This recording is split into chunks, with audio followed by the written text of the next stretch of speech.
Mi amor. Me encanta su olor, me recuerda tanto a la sangre. Cariño, ¿por qué lloras? Le dije susurrándole al oído, me pregunto por qué temblara, no se ha movido de la silla en aquella esquina desde que llego a casa, la casa está algo sucia, en las paredes hay moho y un poco de sangre. ¿Por qué habrá sangre? No lo sé, pero bueno, en este momento solo me importa el aunque si no se mueve ni habla no será divertido. Empezaré a hacerle preguntas las típicas. ¿Estás cómodo? ¿Tienes hambre? Él dependía de mí, así no me abandonaría. Me ha mirado fijamente, no responde mis preguntas. Maldita. Me ha gritado, ingrato, hago todo por él, aún así le amo. Te perdono, le he dicho esperando a que se calme. ¿Acaso está enojado? Lo lamento, mi vida, tal vez si me disculpo me perdone. Creo que atarlo y quemarlo con sus cigarrillos no fue muy buena idea, pero me dijo se terminó, no podía dejarle ir. Además, él dijo que era la mujer perfecta, ¿por qué alejarse? Si yo soy perfecta. No le molestará quedarse a mi lado. Mi vida, suéltame, me quedaré contigo por siempre, qué alegría. Era lo que quería escuchar. Lo libero, se quedará conmigo. Que siento un golpe en la cabeza, caigo al suelo, lo miro, ¿por qué me haces esto, amor? Yo te amo. Le pregunto, toco mi cabeza, ¿sangre? Sí. Estoy sangrando. Hijo de perra. Le grito, hay un cuchillo a mi lado, ¿ya tiene sangre? Qué extraño, él corre, le persigo, ese infeliz no se saldrá con la suya. Encajo mi cuchillo en su espalda, infeliz, le grito mientras llora e intenta quitarme. No lo logrará, no verás otro día, idiota mal educado. Él llora, me está implorando piedad. ¿Qué acaso tú tuviste piedad con mi corazón? ¿A qué te refieres con que no me conoces? Tenemos una relación desde hace años. Lentamente bajo mi cuchillo por su espalda, abriendo su cuerpo por su espalda. Ese olor me enloquece. Paso mi cuchillo lentamente por tu cuello, más. Sangra más, maldito. Dejaste de moverte, ya no me sirve. Bueno, en fin, puedo usarlo de cena, tendré suficiente para una semana, así la policía no se dará cuenta que fui yo. ¿O qué es eso que miro por la ventana?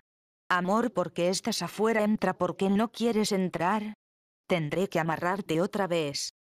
Una serie de asesinatos se dio en el 2002 en Texas, Estados Unidos. Una asesina capturaba a los hombres, se presume que se alimentó de la carne de sus víctimas por varios años. Al examinar los restos de sangre de las paredes y encontrar partes mutiladas de los hombres en su refrigerador, el único superviviente de tal masacre mencionó: me decía palabras cariñosas como si yo fuera su novio, sin embargo yo nunca antes la había visto antes de aquella vez.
Hola youtuberos.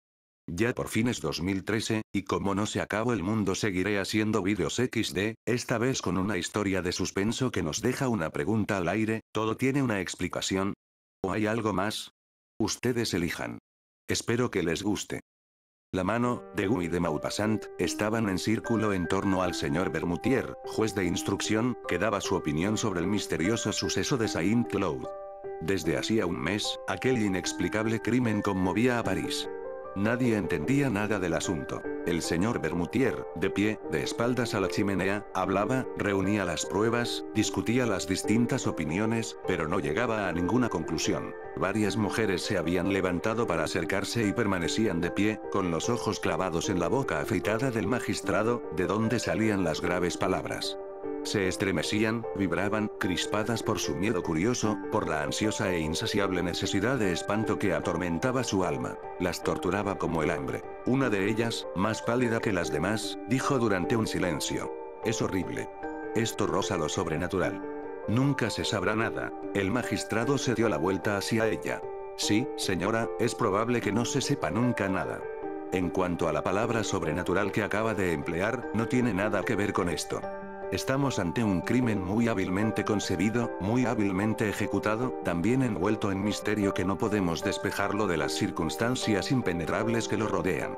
Pero yo, antaño, tuve que encargarme de un suceso en que verdaderamente parecía que había algo fantástico.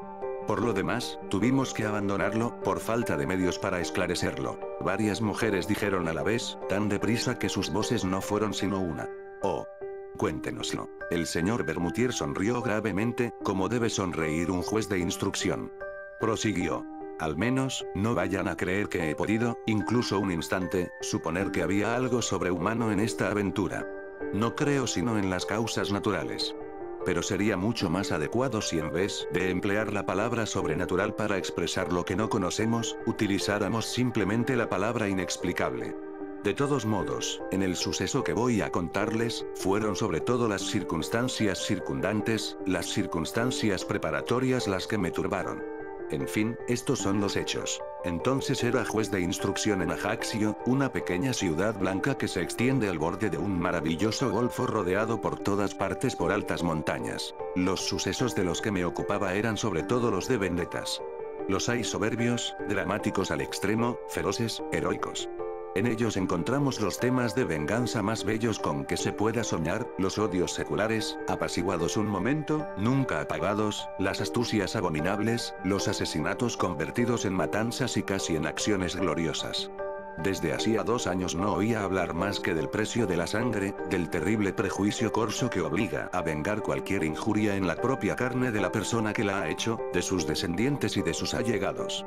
Había visto degollar a ancianos, a niños, a primos. Tenía la cabeza llena de aquellas historias. Ahora bien, me enteré un día de que un inglés acababa de alquilar para varios años un pequeño chalet en el fondo del golfo.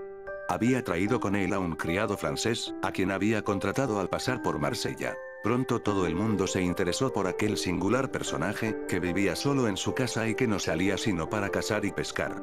No hablaba con nadie, no iba nunca a la ciudad, y cada mañana se entrenaba durante 1 o 2 horas en disparar con la pistola y la carabina. Se crearon leyendas en torno a él. Se pretendió que era un alto personaje que huía de su patria por motivos políticos. Luego se afirmó que se escondía tras haber cometido un espantoso crimen.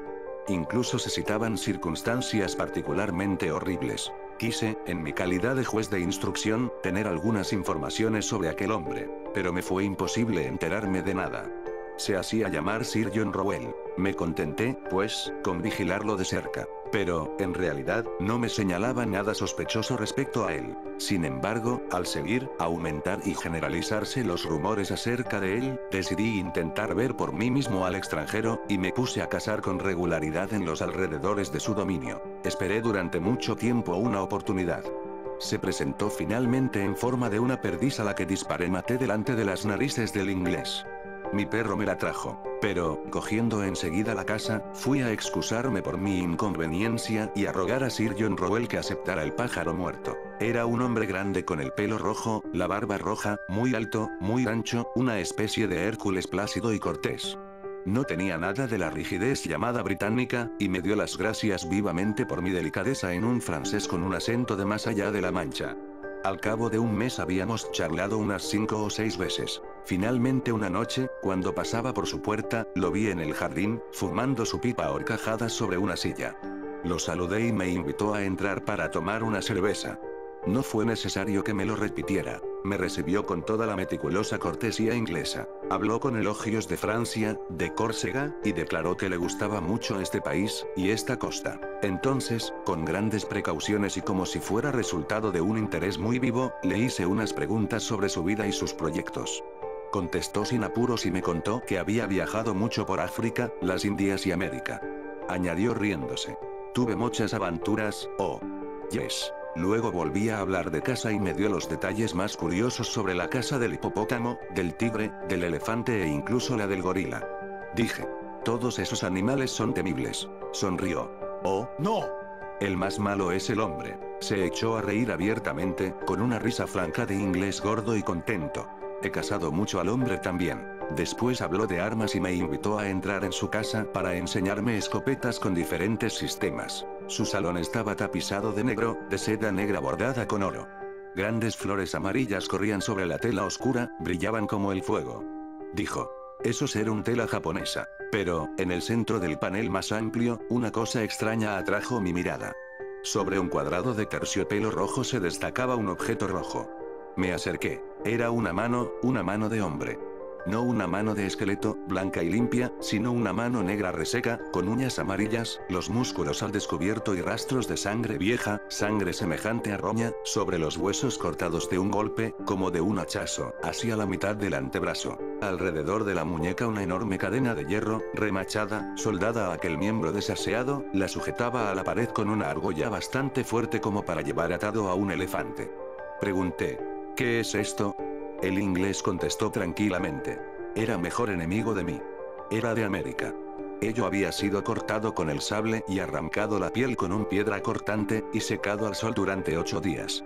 Ah, no, muy buena para mí, esta. Toqué aquel despojo humano que debía de haber pertenecido a un coloso. Los dedos, desmesuradamente largos, estaban atados por enormes tendones que sujetaban tiras de piel a trozos. Era horroroso ver esa mano, despellejada de esa manera. Recordaba inevitablemente alguna venganza de salvaje. Dije. Ese hombre debía de ser muy fuerte. El inglés dijo con dulzura. Ah, oyes. Pero fui más fuerte que él. Yo había puesto esa cadena para sujetarle. Creí que bromeaba. Dije. Ahora esta cadena es completamente inútil, la mano no se va a escapar. Sir John Rowell prosiguió con tono grave. Ella siempre quería irse. Esa cadena era necesario. Con una ojeada rápida, escudriñé su rostro, preguntándome, ¿estará loco o será un bromista pesado? Pero el rostro permanecía impenetrable, tranquilo y benévolo. Cambié de tema de conversación y admiré las escopetas. Noté sin embargo que había 3 revólveres cargados encima de unos muebles, como si aquel hombre viviera con el temor constante de un ataque. Volví varias veces a su casa. Después dejé de visitarlo. La gente se había acostumbrado a su presencia. Ya no interesaba a nadie. Transcurrió un año entero. Una mañana, hacia finales de noviembre, mi criado me despertó anunciándome que Sir John Rowell había sido asesinado durante la noche. Media hora más tarde entraba en casa del inglés con el comisario jefe y el capitán de la gendarmería. El criado, enloquecido y desesperado, lloraba delante de la puerta. Primero sospeché de ese hombre, pero era inocente. Nunca pudimos encontrar al culpable. Cuando entré en el salón de Sir John, al primer vistazo distinguí el cadáver extendido boca arriba, en el centro del cuarto. El chaleco estaba desgarrado, colgaba una manga arrancada, todo indicaba que había tenido lugar una lucha terrible. El inglés había muerto estrangulado. Su rostro negro e hinchado, pavoroso, parecía expresar un espanto abominable. Llevaba algo entre sus dientes apretados. Y su cuello, perforado con 5 agujeros que parecían haber sido hechos con puntas de hierro, estaba cubierto de sangre. Un médico se unió a nosotros. Examinó durante mucho tiempo las huellas de dedos en la carne y dijo estas extrañas palabras. Parece que lo ha estrangulado un esqueleto. Un escalofrío me recorrió la espalda y eché una mirada hacia la pared, en el lugar donde otrora había visto la horrible mano despellejada. Ya no estaba allí. La cadena, quebrada, colgaba. Entonces me incliné hacia el muerto y encontré en su boca crispada uno de los dedos de la desaparecida mano, cortada o más bien cerrada por los dientes justo en la segunda falange. Luego se procedió a las comprobaciones. No se descubrió nada. Ninguna puerta había sido forzada, ninguna ventana, ningún mueble. Los 2 perros de guardia no se habían despertado. Esta es, en pocas palabras, la declaración del criado. Desde hacía un mes su amo parecía estar agitado. Había recibido muchas cartas, que había quemado a medida que iban llegando. A menudo, preso de una ira que parecía demencia, cogiendo una fusta, había golpeado con furor aquella mano reseca, lacrada en la pared, y que había desaparecido, no se sabe cómo, en la misma hora del crimen. Se acostaba muy tarde y se encerraba cuidadosamente. Siempre tenía armas al alcance de la mano.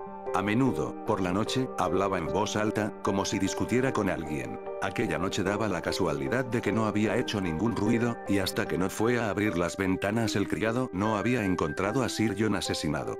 No sospechaba de nadie. Comuniqué lo que sabía del muerto a los magistrados y a los funcionarios de la fuerza pública, y se llevó a cabo en toda la isla una investigación minuciosa. No se descubrió nada. Ahora bien, 3 meses después del crimen, una noche, tuve una pesadilla horrorosa. Me pareció que veía la mano, la horrible mano, correr como un escorpión o como una araña a lo largo de mis cortinas y de mis paredes. 3 veces me desperté, 3 veces me volví a dormir, 3 veces volví a ver el odioso despojo galopando alrededor de mi habitación y moviendo los dedos como si fueran patas. Al día siguiente me la trajeron. La habían encontrado en el cementerio, sobre la tumba de Sir John Rowell. Lo habían enterrado allí, ya que no habían podido descubrir a su familia. Faltaba el índice. Esta es, señoras, mi historia. No sé nada más. Las mujeres, enloquecidas, estaban pálidas, temblaban. Una de ellas exclamó: pero esto no es un desenlace, ni una explicación. No vamos a poder dormir si no nos dice lo que según usted ocurrió. El magistrado sonrió con severidad. Oh. Señoras, sin duda alguna, voy a estropear sus terribles sueños. Pienso simplemente que el propietario legítimo de la mano no había muerto, que vino a buscarla con la que le quedaba. Pero no he podido saber cómo lo hizo. Este caso es una especie de vendetta. Una de las mujeres murmuró: no, no debe de ser así. Y el juez de instrucción, sin dejar de sonreír, concluyó: ya les había dicho que mi explicación no les gustaría. Fin. Buena historia, ¿no creen? Como bien dicen a veces, la explicación más simple es la correcta.